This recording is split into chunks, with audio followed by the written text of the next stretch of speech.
government be the same thing for, it's evil for us and it's great for you until you say something, and then all of a sudden it's evil and great at the same time, and you want to give away guns so that we at least have a voice at the table. And this is the exact same kind of people that I'm going around preaching to this group, and preaching across this entire state. We got to work together. We got to start talking to people about firearms, because here's exactly what's coming if we don't start standing up and calling our representatives. They're going to get funding. There's a heck of a lot of pressure, I'm sure, for anybody who's running for state legislature to go ahead and try and get that money for us from the federal government by just simply passing laws that they think, well, it's not that bad, it's not going to happen to me. Well, if my brother, one, hears something from me and tells the other brother, that brother could possibly report on me, right? And it ain't going to be too hard to go back on my Facebook and see I said something that they might not agree with, and that I might be a threat to people if they interpret it as such, right? Because that's the problem. If you don't agree with someone, you can interpret their words however you want. And all you need is a judge, without you even being there, ex parte is what it's called, meaning that you don't even get to be there. They will make a determination whether or not you get to keep your firearms. And after you don't get to say anything to them, they'll show up with a sheriff and say, hey, we're going to need all your firearms immediately. You can appeal this, and in 14 days, you can possibly go in and convince a judge yourself. If you want, you can pay for your own attorney to be there. We're not going to provide you one. No, the state's going to have an interest in going ahead and keeping those firearms from you, and potentially have it renewed, right? Have it renewed every year so that you don't ever get your firearms rights back. And that's part of the problem. Of course, my brother's calling me right now, probably trying to take my firearms rights. His name's Benny, so you can hear Benny the Jets, that's how I know it's him. But this is what I'm talking about, is that if you don't pay attention to what these laws are, the next thing you know, when you and your neighbor get in a dispute, he just simply calls up the court, says this guy said something to me. You don't even get to go in there and make a determination until 14 days after, and they've already got your guns. In law school, now that's due process, that you get a hearing. But in law school, you learn this phrase, process delayed is process denied. Because at the end of the day, by the time they already got your guns, why would they want to give them back to you? And you're going to go in there and you're going to be mad as heck. Kids in the audience, try not to swear. But you're going to be mad as heck. How are you going to come across to a judge when you're standing there defending your own rights and you're trying to deal with some crazy neighbor who thinks that you're out of your mind? This is not the situation we want our friends, family, and neighbors in. Even worse, anybody who's ever, and this is what those laws are looking for, anybody who's ever any kind of mentally deficient, right? There are a lot of people out there on medications for some kind of, I don't know, depression, anxiety. They're going to take the guns not just away from us, but they're going to take them away from all those kids. There's an entire generation that we just had sitting at home learning over the computer who've got every kind of mental illness, and they come telling you about it all the time. I'm amazed every time my daughter's friends come up to me. There is no shame in their game at all. They'll be like, Maddie's dad, did you know that I just did something really totally embarrassing? Like, why would you tell me that? Well, they're looking to be the biggest victim. They got mental health issues, these little kids, and they're never going to be able to own firearms if we get these things passed. That's an entire generation who, yeah, they might not have the brightest ideas yet, but at some point we're going to want them to be able to go ahead and understand that the firearms rights are important and that we had them in our Constitution and for the last several hundred years for a reason, right? Now, there are some other people out there that are talking about cases coming out, like case law. The Supreme Court obviously passed some things. I don't want to touch on the firearm part of it. New York State and Pistol v. Bruin is a case that a lot of people have talked about. It, in some ways, it is actually expanding our firearms rights. One of the best things that's happened to America is that we have the opportunity now with some conservative justices to reevaluate our Constitution and actually go in and take a look at laws and say, here is a well-meaning law, what can we interpret it to be? Well, right now we've interpreted Bruin to mean that New York can't deny people getting a CPL, a concealed carry permit, without a specific threat. They say instead, and this is a pretty broad interpretation of what they have, but they basically say that American citizens have the absolute right to carry for self-defense purposes, not just in their homes, but pretty much anywhere that isn't off limits in the time of the Constitution. So outside of basically courts, schools, and places of government, you could probably get away with carrying some kind of self-defense weapon, and there's even questions about whether we would need CPLs. Now the problem is you don't legislate from the Supreme Court. So don't be going and carrying stuff where you're not supposed to yet, because you're going to be the case that might, they might vindicate you 10 years after you got out of prison. But you don't want to take that hit. So if you got questions about where you can go and what you can do, obviously the CPL class here at Williams Gun Site's a great thing to do. But also, one of the things that I like to do is answer people's questions. If you remember US Law Shield, you can call up that non-emergency number. I'll talk to you all the time about firearms. I don't care. Better to be forewarned, forearmed with knowledge than to beg permission from a judge that you're a good person who just happened to be carrying a gun. Because the second, I'm telling you right now, the second that they think you're one of them, they won't come and help you. And I see it all the time. I see it right now, people out there, they say, well, back the blue. And I say, listen, I know great cops and I know terrible cops, right? I don't want to make a blanket statement about anybody. So what we want to do is we want to show people examples. Well, you might have seen what happened over there in Grand Rapids. I was just over on that side talking to people. There was a cop. He ended up in a kerfluffle with this gentleman who wasn't listening to him. That gentleman ended up dead. This gentleman was trying to grab this cop's taser. He was about to lose that fight. If you know anything about fights, he was about to lose that fight. And he made a decision, and it's not an easy decision. He's going to have to live with it. But he got charged by his own prosecutor with murder. With murder. And this is a cop who was trying to prevent somebody from breaking the law, who wasn't listening to him, and he's charged with murder. If you're a police officer and you get charged with murder when you made a relatively, to me it seems at least justified, decision under the law, and you get charged with murder so that the prosecutor can feel good and get himself reelected, and the judge can feel good and get himself reelected, and you better hope to heck you get the right 12 on your jury that'll let you go. But he's going to go through that whole process until that jury lets him go. And if they don't, he's in trouble. This is the problem that we have with our firearms laws, right? One of the things that I do suggest to people is they come out and learn about stand your ground, what it is and what it isn't. Let me talk to you a little bit about stand your ground here in the state of Michigan, since I got you, and why not? Stand your ground works like this. You don't have to back up a single inch. Now, stand your ground doesn't mean chase them down, ride them down, vigilante justice. If they stole your backpack, call the cops, don't grab your cousins and AK-47s and go get the backpack back. I've literally had that as a call into US Law Shield. So we can laugh, but that's true, okay? That's not covered, so you're not call the cops. But it also means you don't have to back down a single inch, as long as you honestly, reasonably believe that imminently something's about to happen. Well, here's the problem with honestly, reasonably, and imminently. They're not decided by you.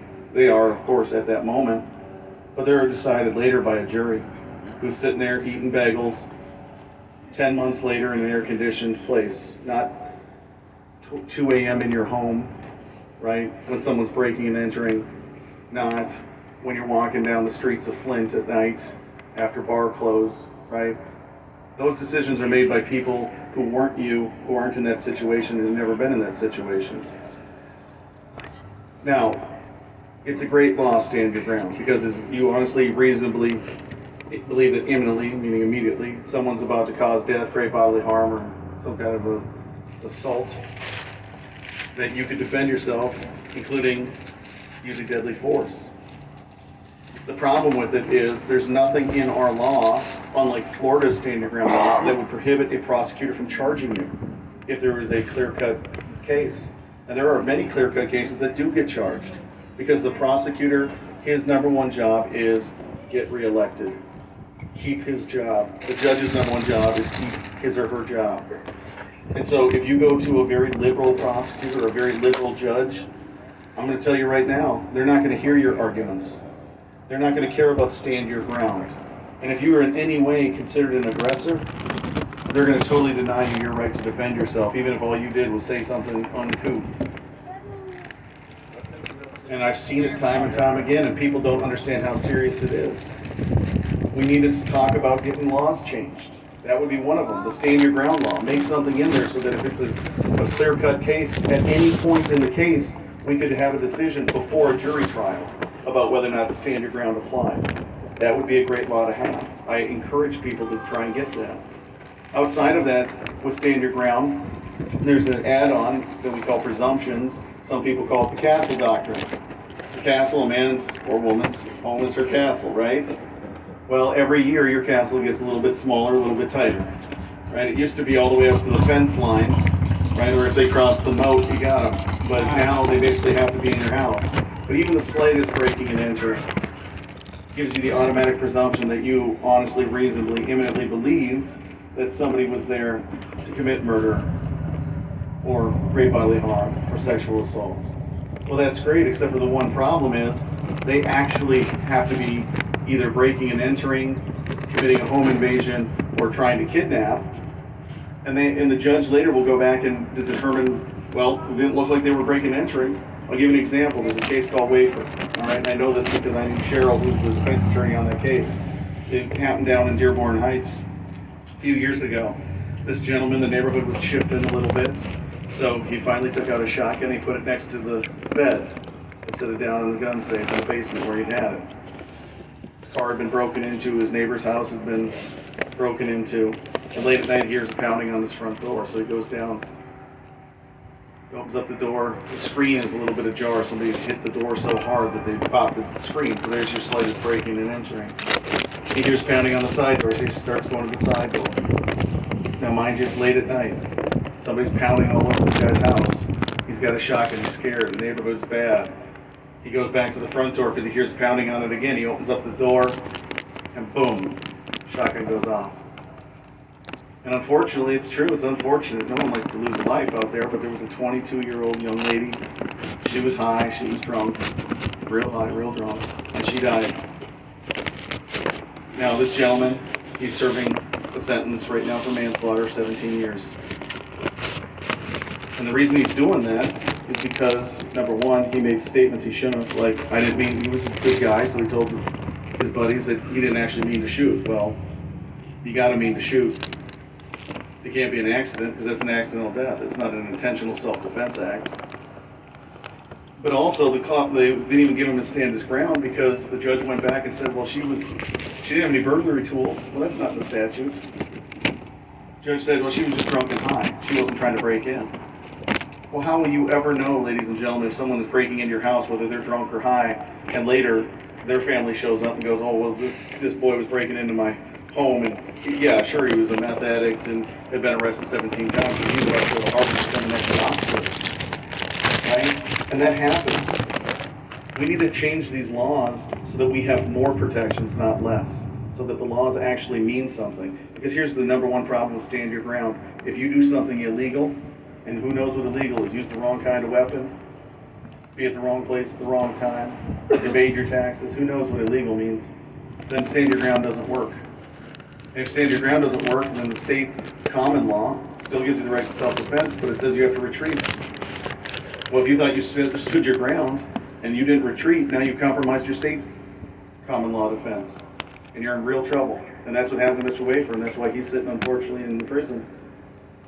Because people didn't care. And yeah, it's tragic that somebody died. But this is how, when people say, well, I'm going to defend my house, you got to determine where you're going to defend your house.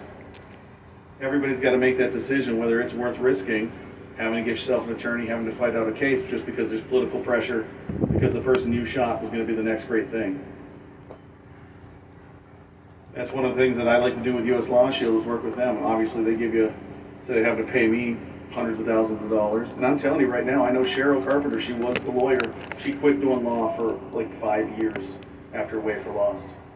That's how much she cared. She fought hard, tooth and nail for that gentleman. And every step along the way, politics got in the way and prevented her from getting the self-defense instructions she needed to win that case.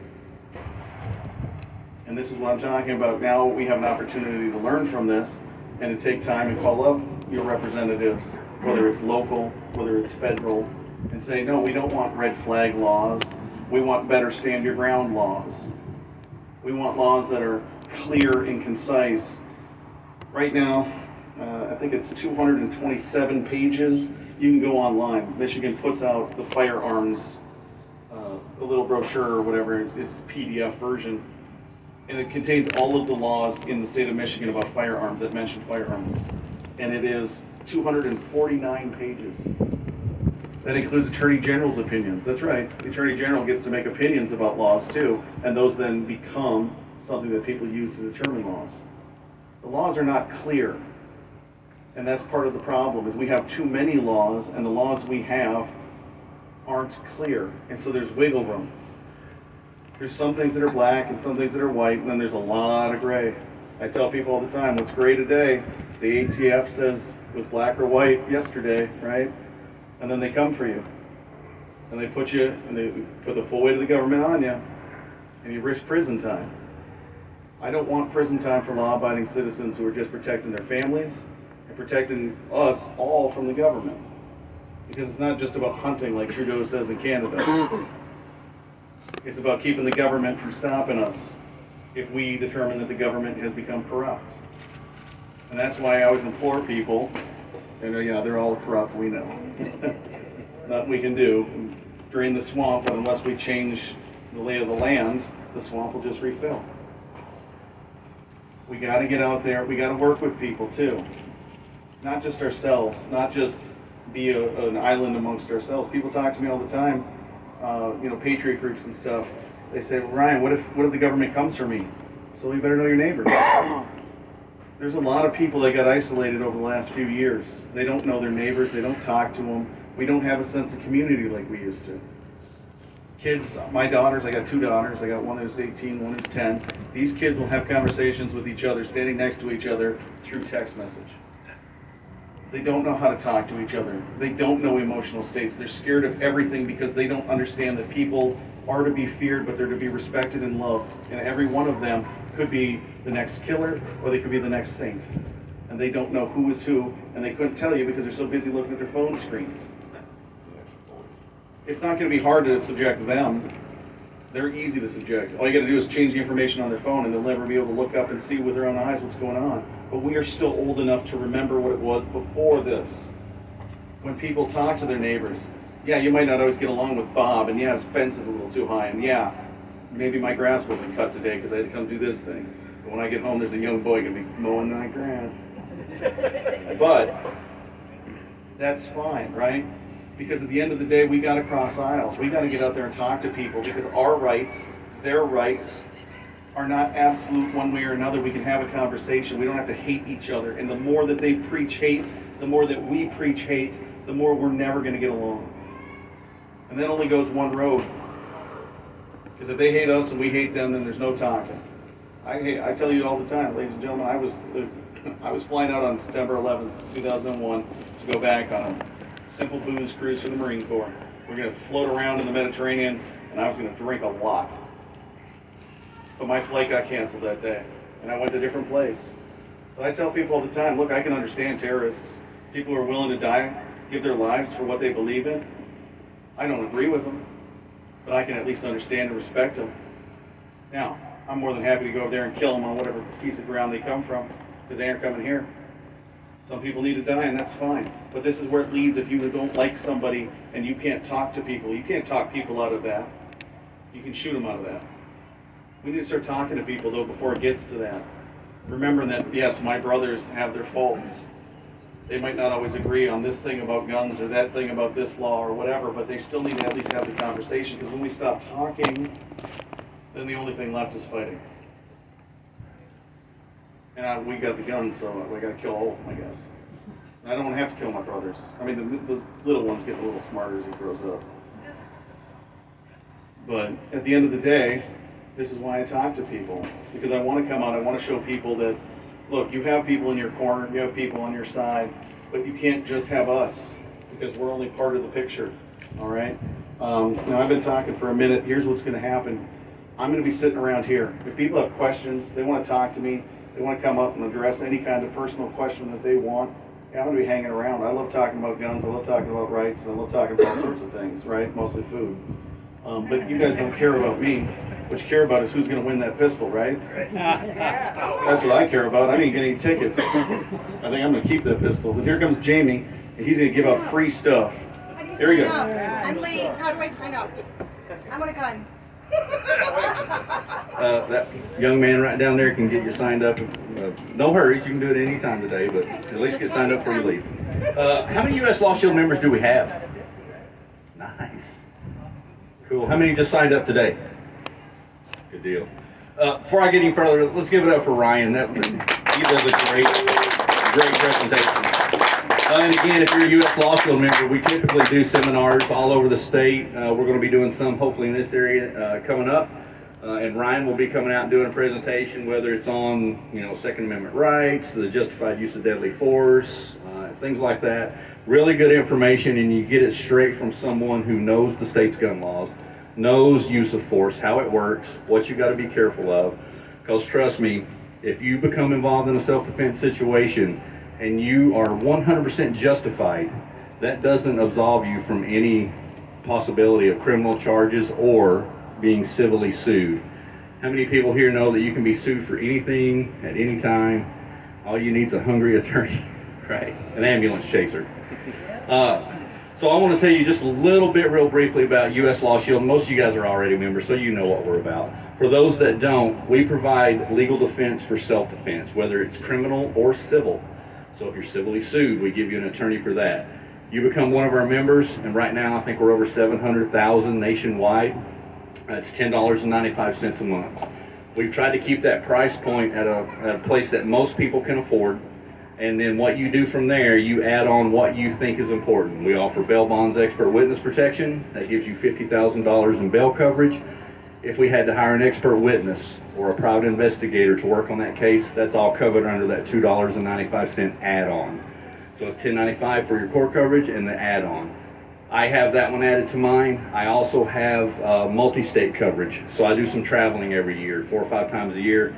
So if I go out of state, I'm covered out of state. If you go out once a year, add that coverage, take it off when you get back. If you go out 4 or 5 times a year, it's probably not worth the hassle. So that's another add-on. We have other add-ons we'd be happy to go over. But the deal is, if you sign up today at the event, when we're at events, they let us give deals. The first one is if you do $10.95 a month, you just do a monthly membership, that rate will be locked in for life. How many people had to fill up with gas on the way over here? Everybody knows everything's going up, right? Groceries, gas. Guess what else might go up? Our attorneys are going to start charging us more, so we may have to raise our rates. We put it off and put it off and put it off. They told us a year ago our rates were going to go up. They didn't, but I know any day it's going to happen. If you sign up today, $10.95 is locked in for life. It will never go up on you. Your rate's locked in. If you do an annual membership, so you pay a year in advance, your rate's locked in at $10.95 a month, but you get 14 months for the price of 12. It's a little more up front, but it's cheaper in the long run. That's what I encourage people to do is the annual, because you're one and done for 14 months. Because here's what happens. I at least encourage you to get signed up for a monthly, but here's what happens. Your card gets defrauded, something happens, and your payment lapses. Has anybody ever had their car insurance or anything like that lapse? What happens if it lapses, you don't renew it, and you get involved in an auto accident? Is that insurance going to cover you? No. Works the same with U.S. Law Shield because that's insurance. Ryan's had a few cases now already where the member calls him up in the middle of the night, wants coverage, and lo and behold, they're not a member. It's like, well, yeah, I know it lapsed 2 months ago, but I just got online and paid it. Come on, you got to give us something to work with here. If you do an annual, you're one and done for 14 months. You don't have to worry about it. You renew at the end of that 14 months. There won't be the $19.95 startup when you renew, and you really start saving money because when you do an annual, it makes it cheaper than $10.95 a month. So I joke with people and say 20 years worth of U.S. Law Shield membership fees is cheaper than 1 day in court. I had a guy go to get taken to court for a frivolous business lawsuit. Guy take him to court. Judge thought it was frivolous, threw it out. It still cost my buddy 10 grand for 4 hours in court. 10 grand for a half day in court. I couldn't imagine what it would be like if you were going under trial for some kind of criminal charge for murder or a brandishing charge, something like that. That's a lot of money. That's why U.S. Law Shield does what they do. We'll be down at the booth to talk to you about that if anybody's interested in signing up, or you have questions for Ryan. He's going to be hanging out with us for a while. And in the meantime, we're going to do some giveaways. And at the end of these few little small giveaways we're going to do the pistol. So everybody got the raffle tickets? All right, you have a chance. All right, first up, we're going to do some goodie bags. It's like this bag right here. Women, you know what to put in those bags. Us guys, we'll be putting monkey wrenches and extension cords and maybe magazines. Speaking of which, magazines, ammo, pistols, rifles. Williams Gun Sight has a